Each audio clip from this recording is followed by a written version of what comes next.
In this video, we're going to be talking about an important topic, cyberbullying. Before we get into the specifics, I really think it would be helpful to define what bullying on its own is. Bullying is a form of abuse that takes many forms, whether it be physical abuse, harassment, or rumour spreading. But there are always two commonalities to it, which are that 1, the abuse is repetitive, and 2, the bullying tends to cause harm to the person they are bullying. So for example, a person isn't getting bullied if they get teased once by a sibling, or if every now and again they end up at the butt of a joke. A person is getting bullied if they are constantly called nasty names on the way home from school, for example. Now that we know what bullying is, we can jump into finding out about cyberbullying, why it can be so bad for people, and what we can do to mitigate it.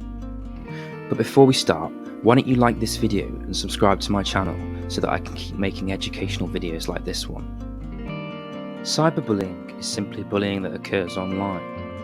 Usually it happens on social media sites like Facebook or Instagram, but it can also happen on games forums like Twitch or networks like Xbox Live. The two most common forms of cyberbullying are denigration, sometimes known as slander, and harassment. Harassment and denigration tend to differ in that harassment is more direct. It happens when people are directly sent rude or threatening messages online or in comments on posts. Harassment can also include sharing pictures of somebody that they didn't want shared. Denigration, on the other hand, is more indirect. It happens when things are said about a person that are untrue, like spreading rumours about them or outing them. Impersonation or frapping, which involves bullies hacking somebody's social media and spreading hateful or false information. This is also a form of denigration because it spreads false information about somebody. The fact that denigration is more indirect does not make it any easier on the bullied party. In fact, at times it can make life much harder. This is because denigration is about rumours and public opinion. Thinking everybody hates you can be much worse than one person messaging you something cruel.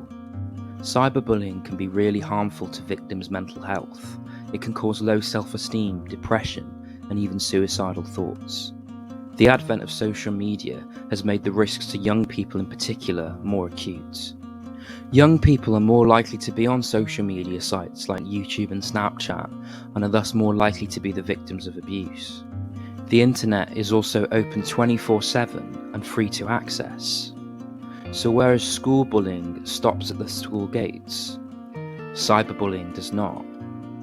Bullies can also be anonymous on social media, which makes them harder to detect. They can hide behind screens and made-up profiles. But not only are the bullies often hidden, but the victims are too, which makes it harder for teachers and parents to help them.